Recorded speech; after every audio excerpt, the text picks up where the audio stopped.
Hello, good morning दोस्तों।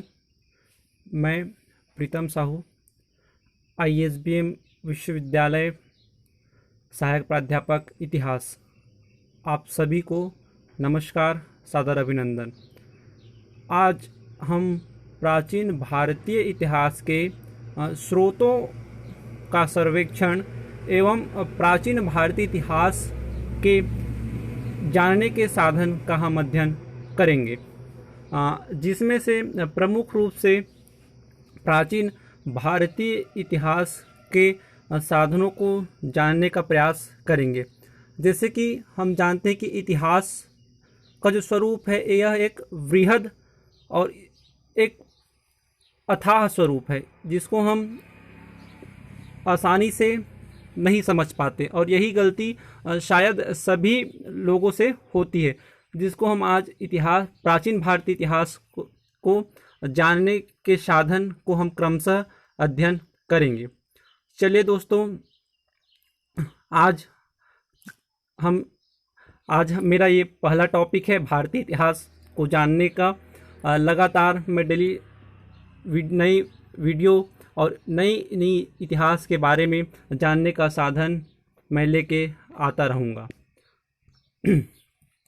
ऐसे तो इतिहास को जानने का साधन बहुत सारे हैं हमारे पास, लेकिन इन्हीं साधनों में से प्राचीन भारतीय इतिहास को जानने के प्रमुखतः दो साधन हैं।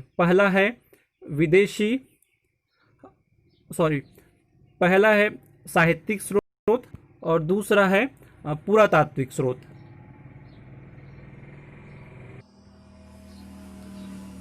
आज के इस वीडियो में हम प्राचीन भारतीय इतिहास के स्रोतों का अध्ययन करेंगे, जिसमें से प्राचीन भारतीय इतिहास के स्रोतों को दो भागों में बांटा गया है, साहित्यिक स्रोत पहला और दूसरा पुरातात्विक स्रोत। आज के इस वीडियो में हम साहित्यिक स्रोतों का चर्चा करेंगे। यूँ तो आप मेरी स्क्रीन पर भी देख सकते हैं, जहां मैं आपको बताते हुए चल रहा हूं। एक तरफ जो है स्क्रीन चल रही है, आप देखते हुए भी चले और समझते चले।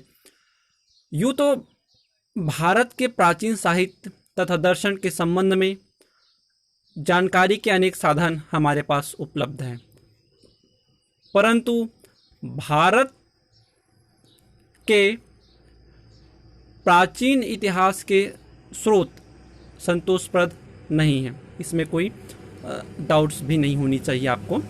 उनकी न्यूनता के कारण अति प्राचीन भारतीय संस्कृति एवं शासन का क्रमबद्ध इतिहास नहीं मिलता है। फिर भी ऐसे साधन उपलब्ध है जिनके अध्ययन एवं सर्वेक्षण से हमें भारत की प्राचीनता की कहानी की जानकारी होती है। इन साधनों के अध्ययन के बिना अतीत और वर्तमान भारत के निकट संबंध की जानकारी भी आवश्यक है। प्राचीन भारत के इतिहास की जानकारी के साधनों को दो भागों में बांटा गया है, जैसे कि मैंने आपको बताया भी है, साहित्यिक स्रोत और पुरातात्विक स्रोत, जो देशी और विदेशी दोनों ही हमारे यहाँ उपलब्ध है। कुछ नहीं भी है। साहित्यिक साधन दो प्रकार के हैं, धार्मिक साहित्य और लौकिक साहित्य। धार्मिक साहित्य को दो भागों में बांटा गया है, ब्राह्मण ग्रंथ और अब्राह्मण ग्रंथ। ब्राह्मण ग्रंथ के दो प्रकार के हैं, श्रुति जिसमें वेद, ब्राह्मण, उपनिषद इत्यादि आते हैं, और स्मृति जिसके अंतर्गत रामायण, महाभारत, पुराण, स्मृतियाँ आदि आते हैं। लौकिक साहित्य को भी चार भागों में बांट सकते हैं, ऐतिहासिक, साहित्यिक, विदेशी, विवरण, जीवनी और कल्पना प्रधान तथा कल्प साहित्य। पुरातात्विक सामग्रियों को तीन भागों में बांटा जा सकता है, अभिलेख, मुद्राएं, भग्नावशेष, स्मारक। दोस्तों, इतिहास को जानने के साधन तो अथाह है, लेकिन आज हम केवल साहित्यिक स्रोतों पर ही चर्चा करेंगे, जिसमें से प्रमुख रूप से पहला हम चर्चा करेंगे धार्मिक साहित्य, सेकंड चर्चा करेंगे ब्राह्मण ग्रंथ, तीसरा श्रुति जिसके अंतर्गत वेद, ब्राह्मण, उपनिषद, वेदांग, चौथा है स्मृति जिसमें रामायण, महाभारत, पुराण, स्मृतियाँ पांचवा अब्राह्मण ग्रंथ, छठा लौकिक साहित्य, सातवां ऐतिहासिक, आठवां विदेशी विवरण, नौवां जीवनी और 10वां है कल्पना प्रधान तथा कल्पगत साहित्य। तो दोस्तों स्टार्ट करते हैं हम साहित्यिक स्रोत की। सबसे पहले हम देखते हैं साहित्यिक स्रोत क्या है। तो प्राचीन भारतीय इतिहास के साहित्यिक स्रोत के साधन साहित्यिक स्रोत हैं जिसमें उपखंडों में रखा जा सकता है। धार्मिक साहित्य, लौकिक साहित्य, इनका पृथक पृथक उल्लेख करना आवश्यक है, क्योंकि हम जहाँ इतिहास को क्रमबद्ध और बारीकी से अध्ययन करना एक अति आवश्यक विषय है, जिसका क्रमबद्ध अध्ययन करें तो ही ये ज़्यादा हमको समझ आएगा और हमको एक रुचिकर या रुचि इस विषय को पढ़ने में हमें आएगा। ब्राह्मण या धार्मिक साहित्य, ब्राह्मण ग्रंथ प्राचीन भारतीय इतिहास का ज्ञान प्रदान करने में अत्यधिक सहयोग देते हैं। भारत का प्राचीनतम साहित्य धर्म संबंधी है।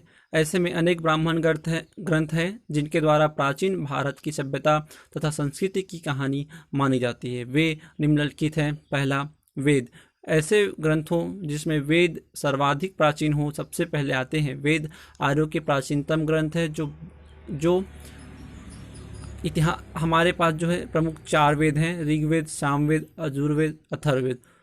ये आर्यों के प्रसार, पारस्परिक युद्ध, अनार्यों, दासों और दस्युओं से उनके निरंतर संघर्ष और उनके सामाजिक, धार्मिक और आर्थिक संगठन की विशिष्ट मात्रा में जानकारी प्रदान करती है। इसी प्रकार अर्थवेद की तत्कालीन संस्कृति तथा विधाओं का ज्ञान प्राप्त होता है। ऋग्वेद सबसे प्राचीन वेद है। इस बात को आप नोट डाउन करिएगा दोस्तों कि ऋग्वेद जो है हमारे वेदों में सबसे प्राचीन जो वेद है वह ऋग्वेद है। दूसरा, हिंदू मंत्रों में तथा साहित्यों की गद्य टीकाओं को